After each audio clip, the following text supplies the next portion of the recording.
You think you have time. That's the biggest lie you've been sold since birth.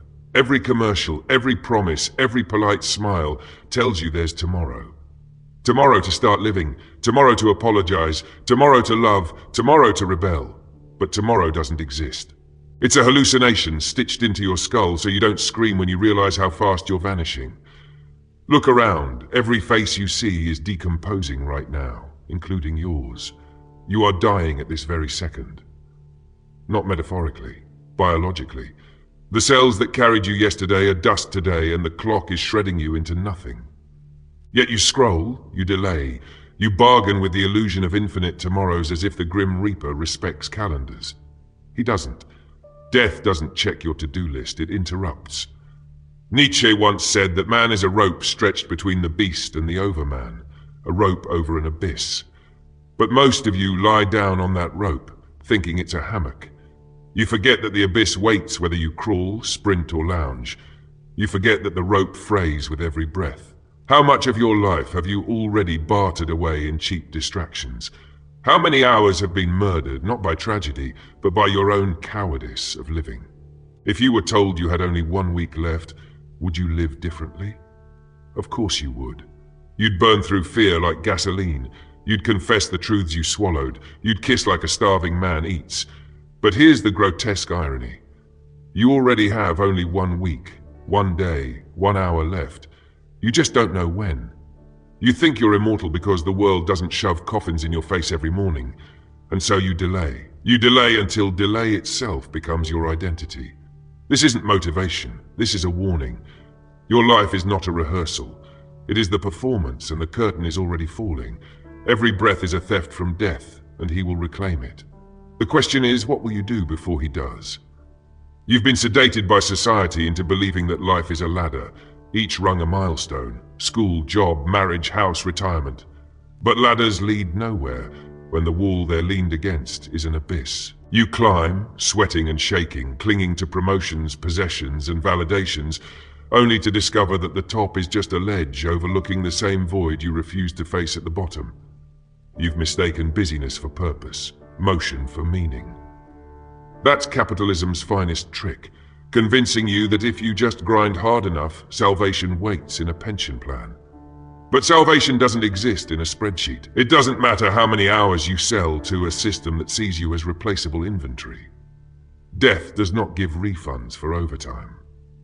Heidegger wrote about being toward death, that the only authentic way to live is to stare your own mortality in the face and allow it to sculpt every choice. But most people suffocate in denial. You treat death like an embarrassing relative, never spoken of in polite company, hidden behind euphemisms, passed away, gone to a better place. Better place? That's the anesthetic of religion, the morphine drip to dull the terror of ceasing. The truth is uglier. Your body will rot, your memories will fade, your name will be forgotten faster than you dare admit. You want eternity because you cannot bear insignificance. And yet Freud would whisper that the repression of death is precisely why you build empires, paint canvases, write symphonies, chase lovers. Every act of creation is an act of defiance, a middle finger to the grave. But defiance requires consciousness, not sleepwalking. Are you even awake? Or have you allowed algorithms and rituals to cradle you back into the womb of ignorance? Stop pretending life will start later, after the next promotion, after the next relationship, after the next achievement. Later is a mirage. Later is the devil's greatest invention.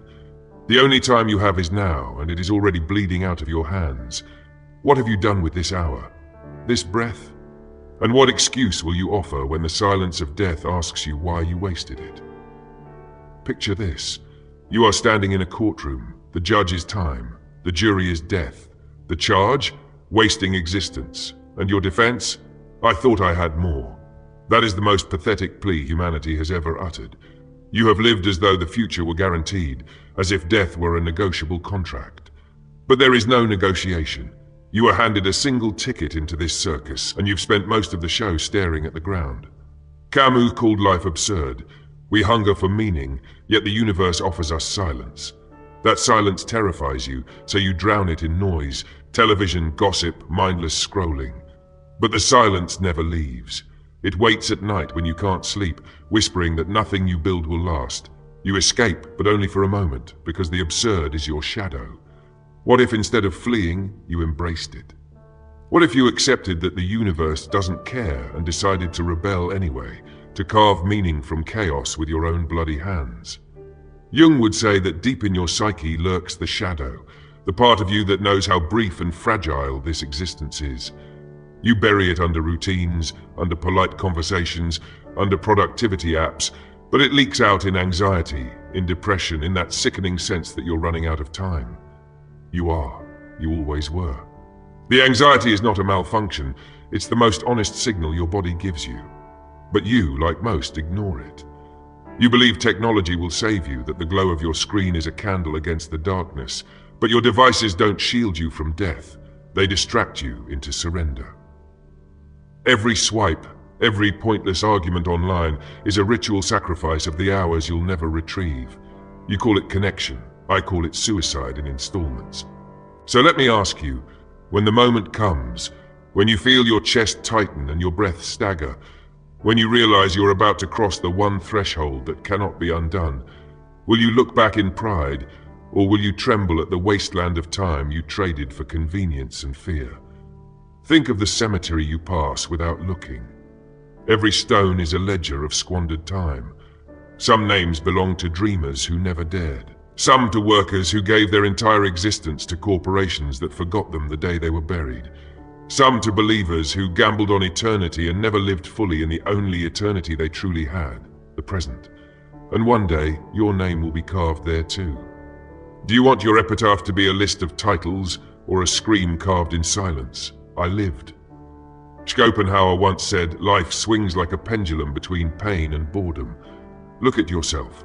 When you're not suffering, you're numbing. You wait for weekends, for vacations, for retirement, as though life itself were a chore. You endure it like a prison sentence, killing time. What a monstrous phrase. Killing time is killing yourself in slow motion. And you do it willingly. Viktor Frankl, imprisoned in Auschwitz, found meaning in the midst of hell itself. He wrote that man can endure any how if he has a why. What is your why?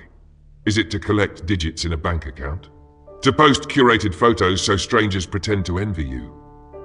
That is not a why, that is camouflage for despair. The real why is forged in suffering, in choice, in facing death with eyes open. Irvin Yalom, the existential therapist, says awareness of mortality is the most powerful catalyst for living. Yet most of you clutch denial like a pacifier. You hope your doctor will buy you decades, that science will trick death with machines, that faith will smuggle you into paradise. All illusions. Death is undefeated. The only miracle is that you are alive right now, this moment, with blood racing and lungs burning. So why are you treating your life like a rehearsal? Why do you consume instead of create, conform instead of confront, hesitate instead of ignite? Death is not a distant stranger. He's sitting beside you, breathing softly on your neck. And every time you ignore him, you waste the only power you have to live with ferocity before he takes you. Here's the horror you avoid saying out loud. No one is coming to save you. Not your government, not your parents, not your priest, not your therapist. You are alone in the rawest sense. Yes, you may love and be loved, but when death comes, you go alone, stripped of every mask, every possession, every excuse. And the cruelest part? You already know this.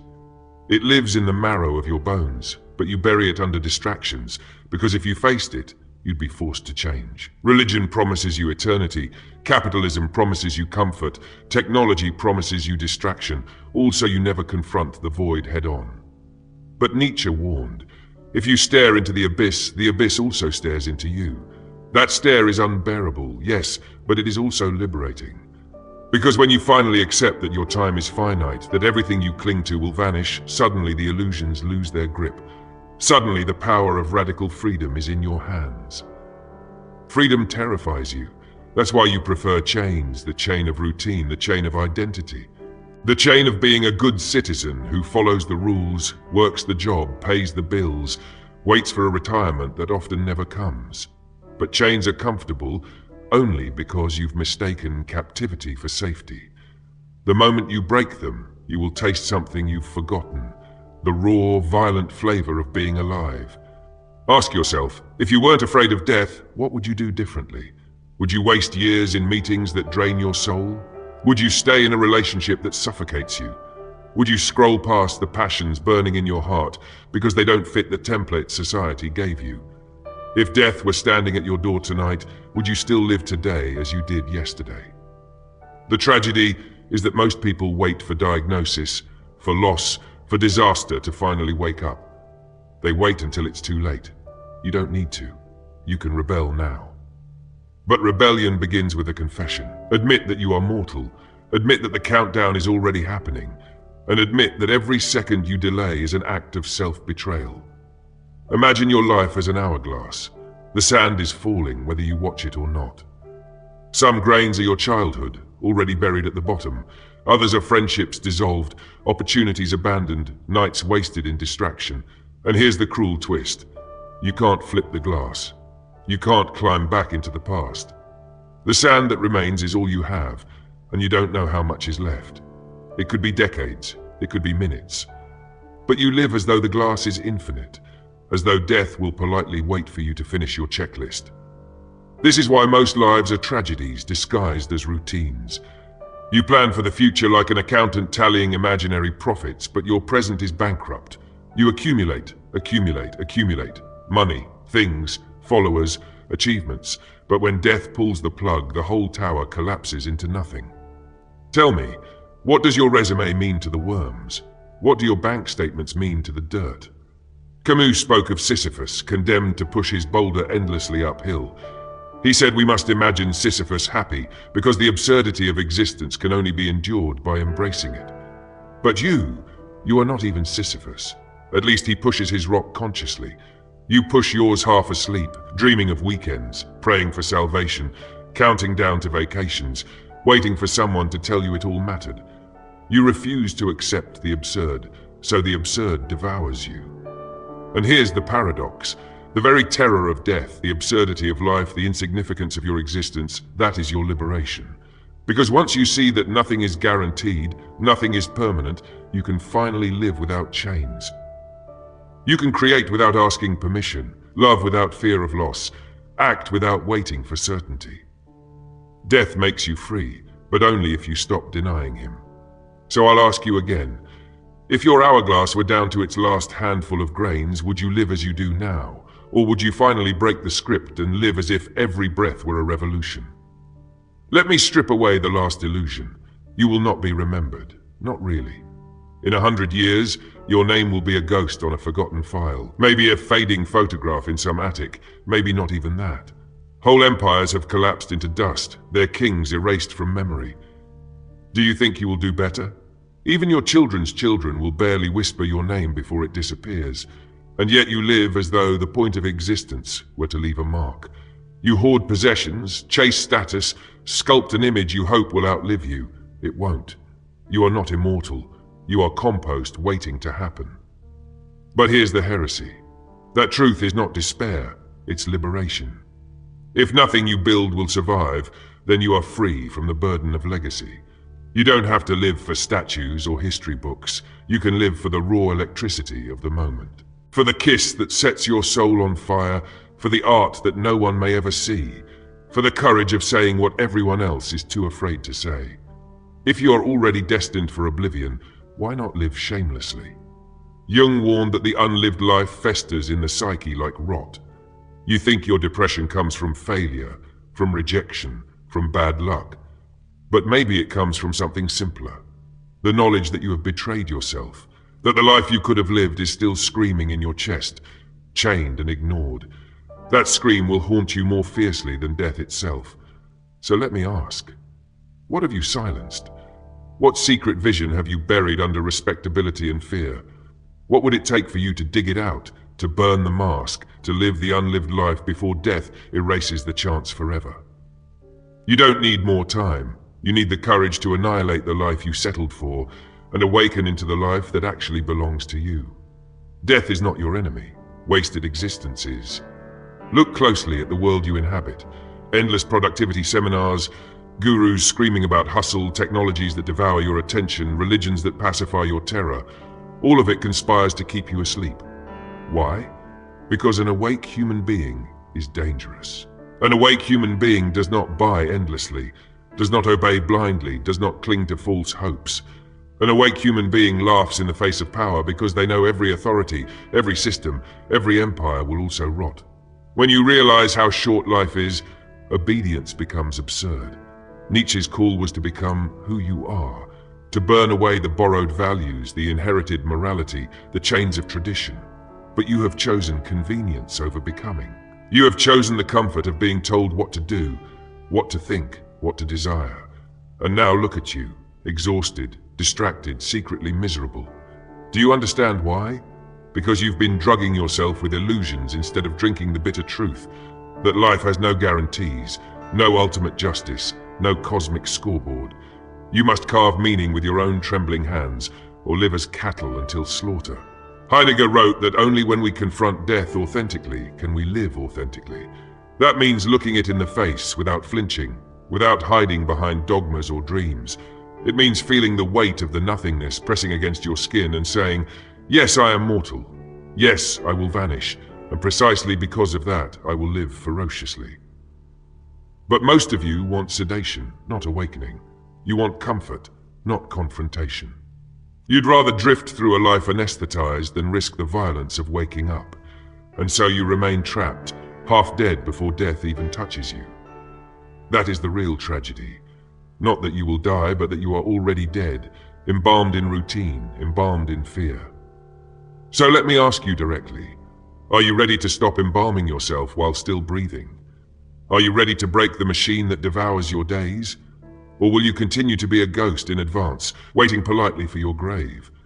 This is the moment of rupture. No more philosophy as entertainment, no more quoting dead men as if wisdom were enough to save you. You stand naked before the only truth that matters.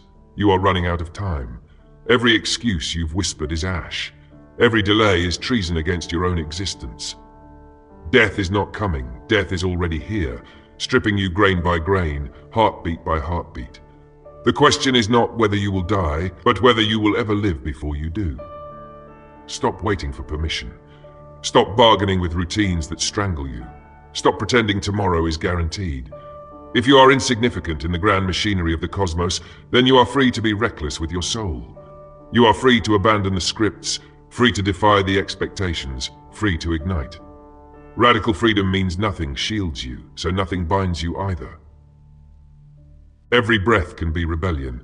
Every step can be defiance. Do not worship legacy. Do not worship comfort. Do not worship safety. Worship only this, the sacred fire of the present, the wild miracle of now. Love as though it were your last night.